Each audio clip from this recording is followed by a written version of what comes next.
Hello friends and welcome to my channel. We all must have wondered at least once before our final exams of anatomy that how are we going to remember all these 4 volumes from neuroanatomy to upper limb? How are we going to remember all these? Well, we know that there are a lot of techniques, but there's no one single solution to study anatomy or to recall it. Now, every person has a different capability of learning and recalling. We have to find that technique which is suitable to each one of us. In this video, I'll be sharing one technique which is called the mind mapping technique.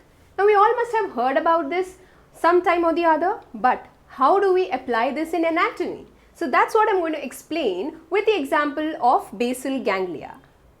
Now, before I move on to show you how I prepared the mind map for basal ganglia anatomy, let me tell you that this is not an explanatory video where I'll be teaching you about basal ganglia, but it's just a simple technique by which you can concise all the points into a single page. So in the coming videos, I'll be explaining you both in English as well as Hindi about the detailed explanation of the anatomy of basal ganglia. Now you all must be wondering how this mind mapping technique is going to help us with studying anatomy. Well, before the examinations, we all know that we cannot go through all these textbooks and all the notes together. We are afraid that we'll miss out on some topics. But the usefulness of mind mapping technique is that you can concise all the points of a particular topic in a single page. So it will be easy for you at the last moment to go through these notes. So let's get started.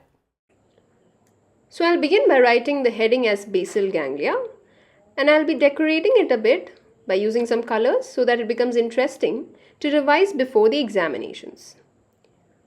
You can decorate it the way you like because ultimately it's you who are going to revise it before the examinations. And next I'll be writing the features and including just the main points because this is a concise note. So I'm writing it as the basal ganglia is a subcortical intracerebral mass of grey matter, so I'm writing it concised.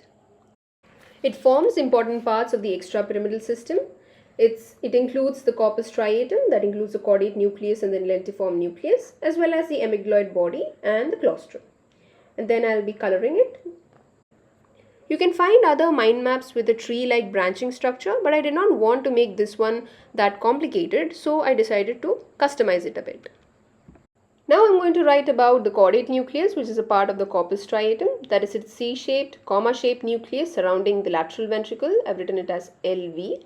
Then it encloses the thalamus and the internal capsule. I've abbreviated as IC. Then it comprises of the head, body and tail. Head forms a floor of the anterior horn of the lateral ventricle. The body forms a floor of the central part of the lateral ventricle, and tail forms the roof of the inferior horn of the lateral ventricle. I also have to include the relations which I have written as at relations itself, but you can learn it and include it. We all must try out new techniques to study. For now, have some fun.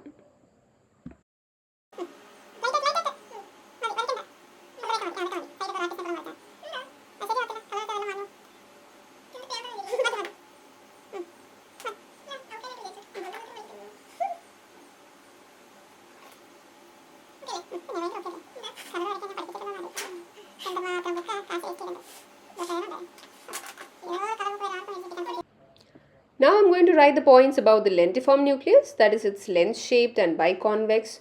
It forms the lateral boundary of the internal capsule, and then I've included the important points in red color so that it's highlighted. That is the lateral surface, the medial surface and the inferior surface. Then about its parts, that is the larger lateral part, that is a putamen, and the smaller medial part, that is called the globus pallidus. I haven't written any of the points in detail as this is used mainly for revision and recollecting what we have learned. Next, I'm going to write about the functions of the corpus striatum, that it regulates the muscle tone, and I've tried drawing a small diagram that could actually help, or it could assist us in recollecting the information. So in the exam, we will actually, even if we don't remember the word, we will be able to remember the diagram that we have drawn beside it. So the next is about the autonomic associated movements, that it helps in the swinging of arms. It influences the precentral motor cortex. It helps in the planning, execution and control of movements, as well as in the cognitive function of the brain. Now, in order to use this mind map effectively, you can revise this at regular intervals so that it can stay in your long-term memory. Now I'll be writing about the amygdaloid body, that it's a nuclear mass in the temporal lobe, as well as its relations. So these concise points will help us in remembering it easier. Then after writing about the amygdaloid body, we'll move on to the claustrum. I've written about it as it's a saucer-shaped nucleus. They are very concise points, and that's how I've almost completed with the mind map. And finally, I'll be drawing a diagram of the basal ganglia, so it becomes easier. At the last moment, we don't have to run for diagrams to the textbooks, so we can at least remember one diagram, one specific diagram for it, and it will be easier to remember the other points as well.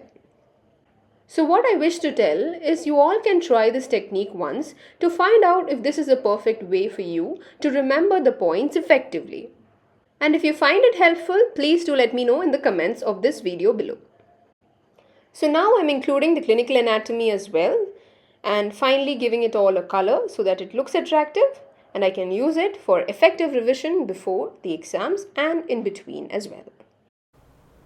I hope you found this mind mapping technique interesting. If you did, please do try it out and let me know in the comments below, because there might be some of us for whom this technique works really well, and for the others, don't worry, I'll be coming up with more techniques very soon. If you found this video helpful, please don't forget to subscribe to my channel and share this video with your friends. Thank you for watching.